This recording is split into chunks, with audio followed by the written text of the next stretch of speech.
I sometimes read public domain books here on Leaves of Glen, and they were written a long time ago, so they're usually racist or sexist or bigoted. But in there somewhere and all that is a story, and that's why those stories are famous. Other times, I read works from independent authors, and they're delightfully not racist, but they might have adult language or adult situations. So that's your warning, but I'm sure you are grown up enough to handle it. Don't write to me complaining. Well, I literally have nothing to talk about. No funny quips. No cute little stories. The fly thing, not worth talking about. Not showing any signs of COVID, like I was worried about with that creepy guy who was in my basement, breathing all over me, talking about how he's at an outdoor concert in the Wisconsin Dells. So everything seems fine. So life's just back to being boring. I walk a lot, dieting. That's it. Nothing worth retelling to anyone about anything. Just finished a podcast with Ben where we're reading 50 Shades of Grey, which is, it's annoying. It's not a well-written book, but not as frustrating and taxing and emotionally draining as reading Twilight books. So there's not even anything to complain about there or talk about. And that's pretty much it. I got nothing else. So with that, let's dive into the next two chapters. I don't have the kids here, so I'm going to read the two chapters of 26 and 27 of The Adventures of Tom Sawyer.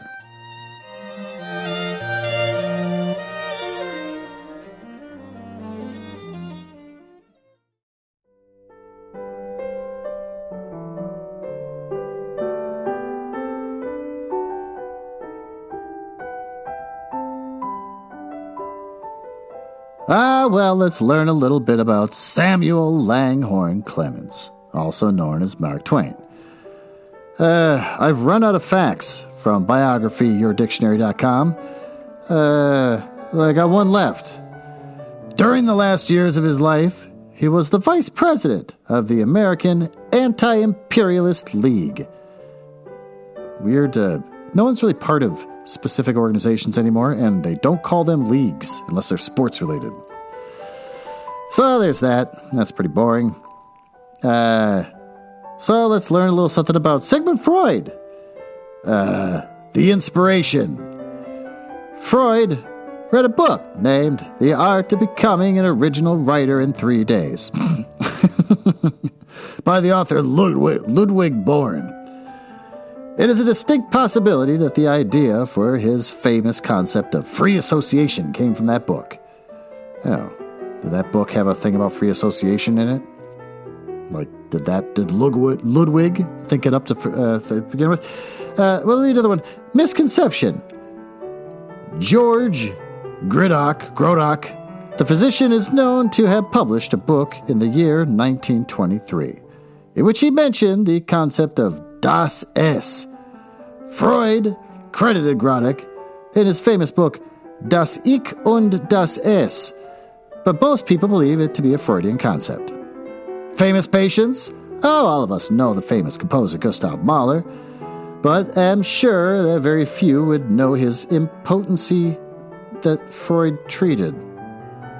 Oh, that's disturbing. All right, well, it's that. Let's dive into the book. Chapter 26. Oh, about noon the next day, the boys arrived at the dead tree. They had come for their tools. Tom was impatient to go to the haunted house. Oh, Huck was measurably so also. It suddenly said, look at here, Tom.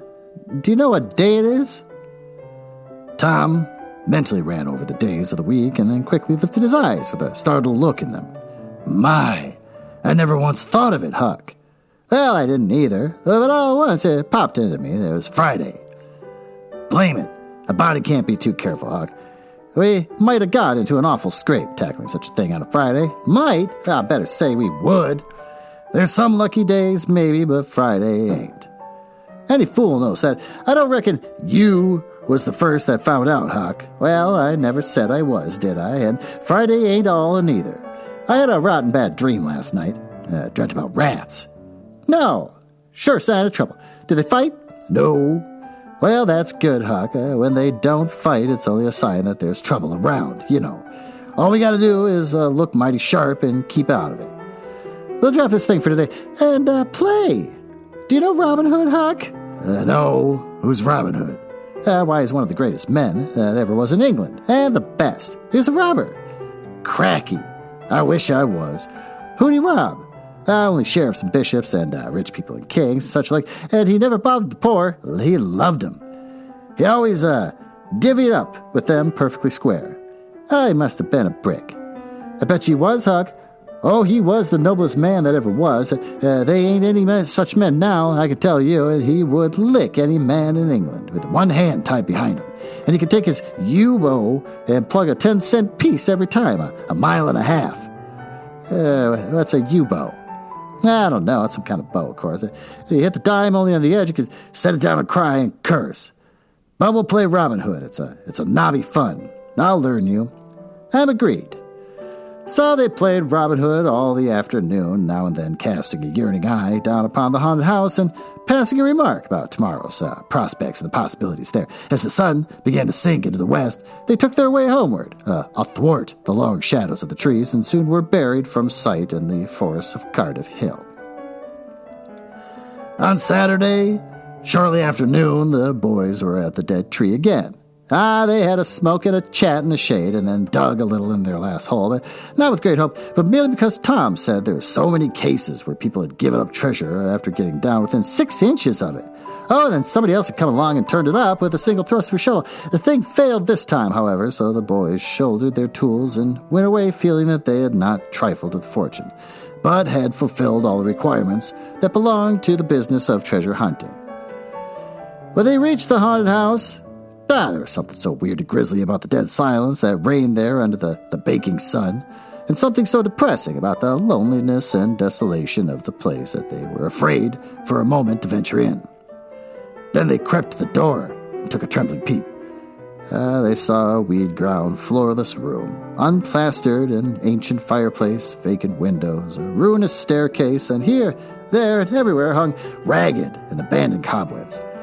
They presently entered, softly, with quickened pulses, talking in whispers, ears alert to catch the slightest sound, and muscles tense and ready for instant retreat.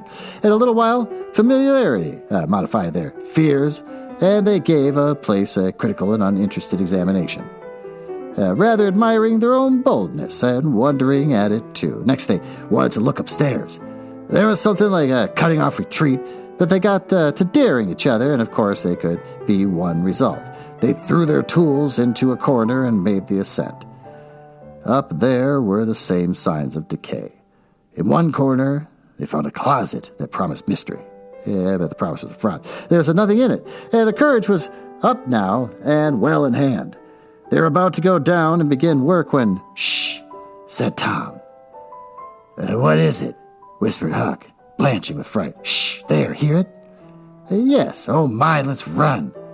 "Keep still, don't you budge. They're coming right toward the door." The boys stretched themselves upon the floor with their eyes to knotholes in the planking and lay waiting in a misery of fear. "They've stopped. No coming. Here they are. Don't whisper another word, Huck. My goodness, I wish I was out of this." 2 men entered. Each boy said to himself, "There's the old deaf and dumb Spaniard who's been about town once or twice lately. Never saw t'other man before." T'other was a ragged, unkempt creature with nothing very pleasant in his face. The Spaniard was wrapped in a srape. All right, whatever. He had white bushy whiskers. Long white hair flowed from under his sombrero, and he wore green goggles. When they came in, T'other was talking in a low voice. They sat down on the ground and facing the door with the backs to the wall, and the speaker continued his remarks. His manner became less guarded and his words more distinct as he proceeded. "No," said he, "I've thought it all over. I don't like it. It's dangerous." "Dangerous?" grunted the deaf and dumb Spaniard, to the vast surprise of the boys. "Milksop. This voice made the boys gasp and quake. It was Injun Joe's. There was a silence for some time. Then Joe said, "What's any more dangerous than that job up yonder? But nothing come of it." "Well, that's different. Away up the river so, and not another house about. 'Twon't ever be known that we tried anyway, as long as we didn't succeed." "Well, what's more dangerous than coming up here in the daytime? Anybody with suspicion of us saw that. I know that, but there ain't any other place as handy after that fool of a job. I want to quit this shanty. I wanted yesterday, only it weren't any use trying to stir out of here with those infernal boys playing over there on the hill right in full view." "Oh, those infernal boys," quaked again under the inspiration of this remark, and thought how lucky it was that they had remembered it was Friday and concluded to wait a day. They wished in their hearts that they had waited a year. The two men got out some food and made a luncheon. After a long and thoughtful silence, Injun Joe said, "Look here, lad, you go back up the river where you belong. Wait there till you hear from me. I'll take the chances on dropping into this town just once more for a look. We'll do that dangerous job. Cat, get out of the drawer." My cat can literally open a drawer and try to get in. It's really obnoxious.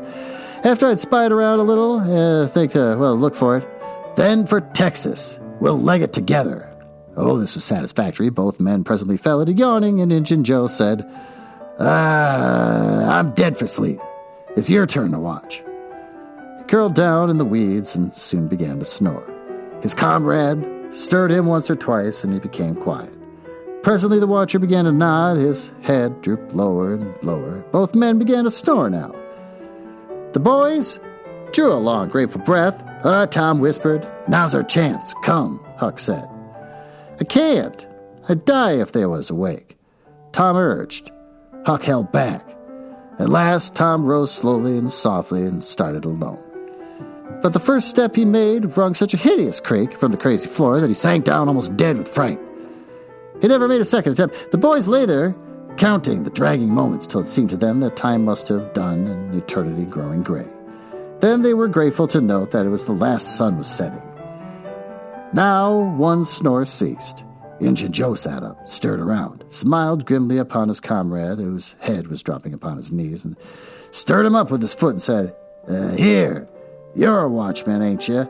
All right, though, nothing's happened." "My, have I been asleep?" "Oh, partly, nearly time for us to be moving. Pard, whatever that means. And we'll do with that with the little swag we got left." "Oh, I don't know. Leave it here as we've always done, I reckon. No use take it anyway till we start south. 650 silvers is something to carry." "Well, all right. It won't matter to come here once more." "No, but I'd say come in the night as we used to do. It's better." "Yes, but look here. It may be a good while before I get the chance at that job. Accidents may happen. Tain't in such a very good place. And just regularly bury it and bury it deep." "Good idea," said the comrade, who walked across the room, knelt down, raised one of the rearward health stones, and took out a bag that jingled pleasantly. He subtracted it from $20 or $30 for himself, as much as Injun Joe, and passed the bag to the latter, who was on his knees in the corner now, digging with his bowie knife. Oh, the boys forgot all their fears, all their miseries in an instant. With gloating eyes, they watched every moment. Look, the splendor of it was beyond all imagination. $600 was money enough to make half a dozen boys rich. Here was treasure hunting under the happiest auspices. Oh, there was not to be any bother or some uncertainty of where to dig. They nudged each other every moment. Eloquent nudges, and easily understood, for they simply meant, "Oh, but ain't you glad now we're here?" Joe's knife struck upon something.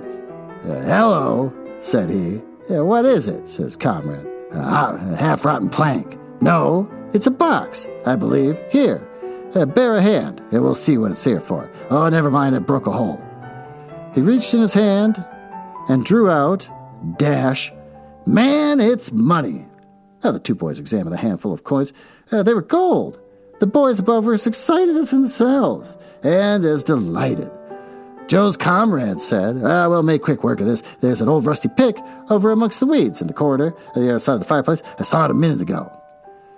He ran and brought the boys' pick and shovel, Injun Joe took the pick, looked it over critically, shook his head, muttered something to himself, and then began to use it. The box was soon unearthed. It was not very large, it was iron-bound, and had been very strong before its slow years had injured it. The men contemplated the treasure a while in blissful silence. "Pard, there's thousands of dollars here," said Injun Joe. "'Twas always said that Merle's gang used to be around here one summer," the stranger observed. "Oh, I know it," said Injun Joe. "And this looks like it, I should say." "Now, you don't need to do that job." The half-breed frowned. Said he, "You don't know me. Least you don't know all about the thing. 'Tain't robbery altogether, it's revenge." And a wicked flame lighted in his eyes. "I'll need your help in it. When it's finished, then Texas. Go home to your Nance and your kids and stand by till you hear from me." "Well, if you say so. What'll to do with this? Bury it again?" "Yes," ravishing delight overhead. "No! By the great scasm, no." Profound distress overhead. "I nearly forgot that pick had fresh earth on it." The boys were sick with terror in a moment.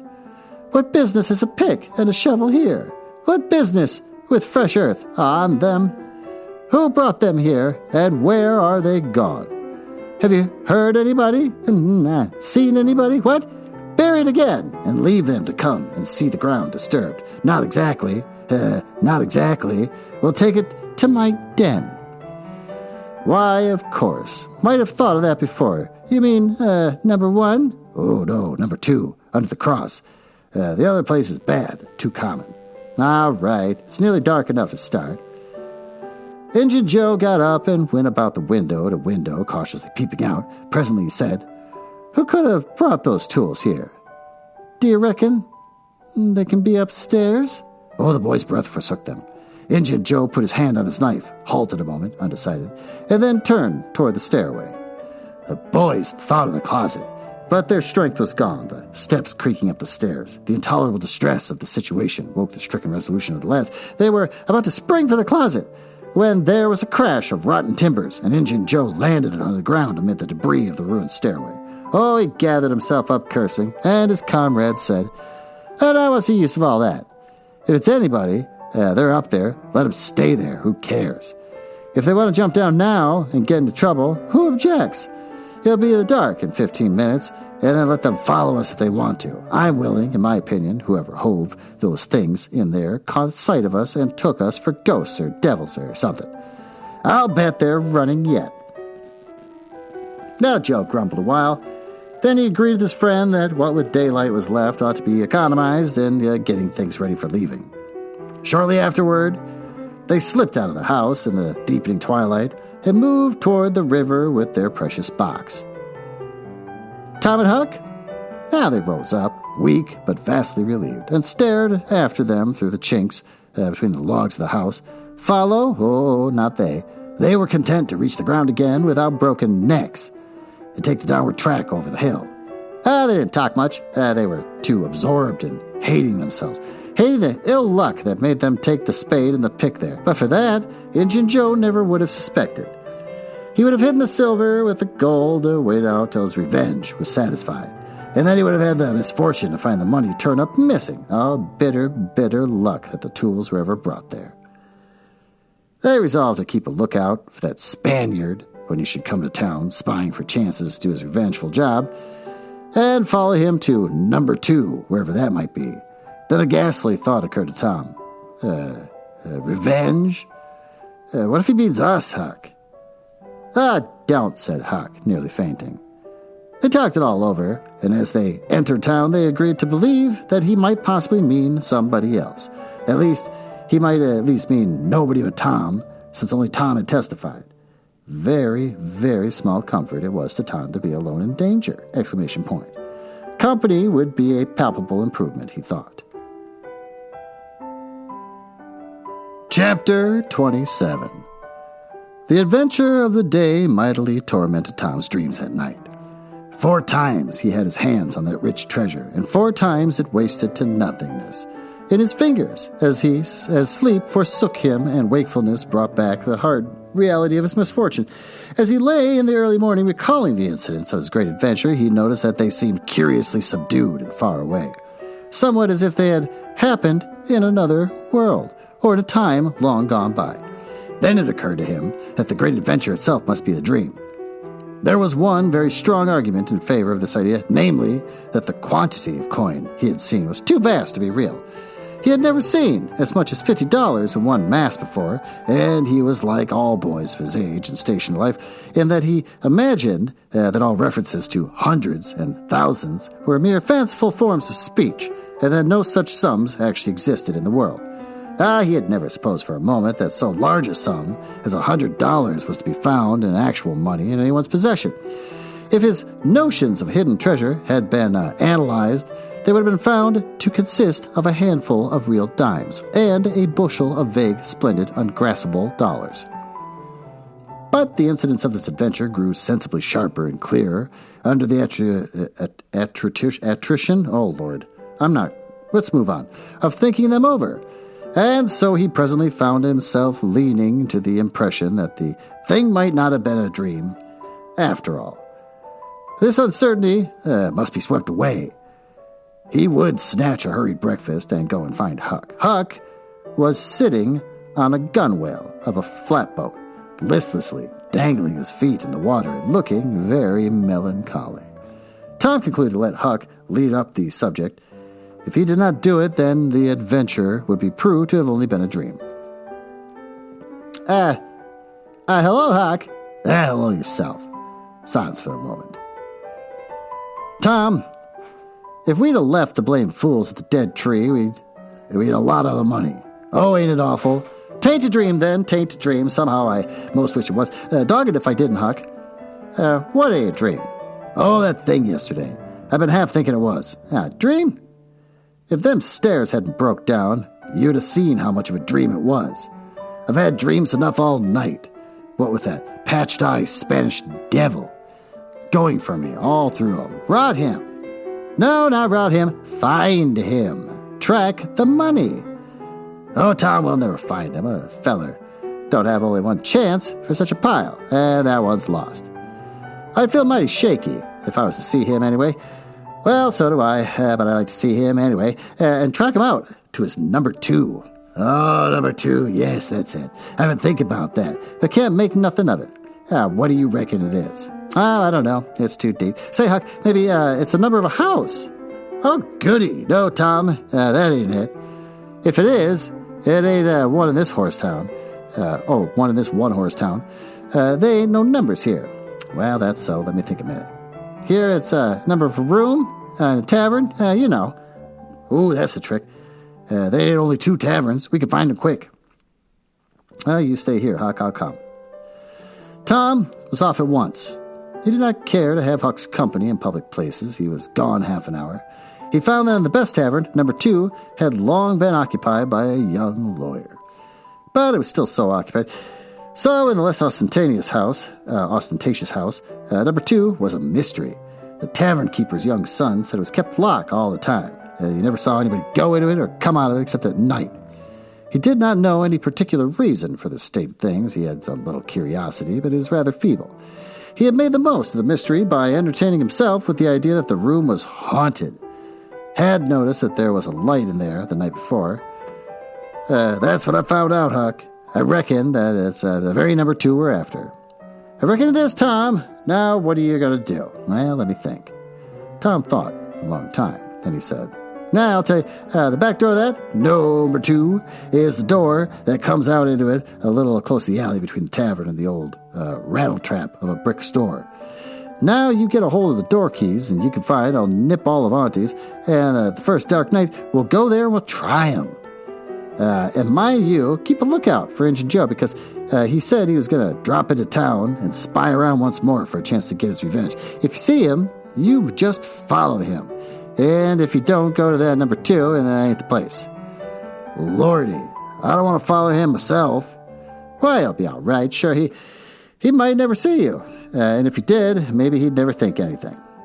Well, if it's pretty dark, I reckon I'll track him. I don't know. I'll try. Yeah, you bet I'll follow him. If it's dark, Huck, why, he might have found out he couldn't get his revenge and be going right after the money.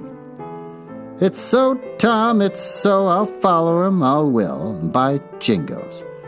Now you're talking. Don't you ever weaken, Huck, and I won't.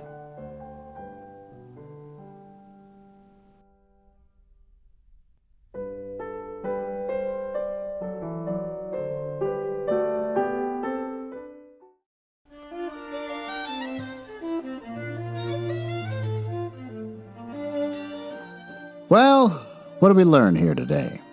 We learned that adventure can be found around every corner. If you set your mind to something, like digging up treasure, you'll find that treasure. Look out for Spaniards. This is the best I can come up with. I'm trying to tie it into what I said earlier, but I said nothing earlier because nothing's going on in my life. So, I can't tie it into anything. Except that the lives of two little, completely made up and imaginary boys will always be far more exciting than me as a grown adult who has his own income and drives a car and owns a house will ever be. These two little boys that don't even exist except in the mind of Mark Twain live a purposeful and more meaningful life than most people ever will forever. That's pretty weak too. I don't know, I got nothing. This has just been a dud as far as monologues go. So thanks for listening, and I will see you again this week.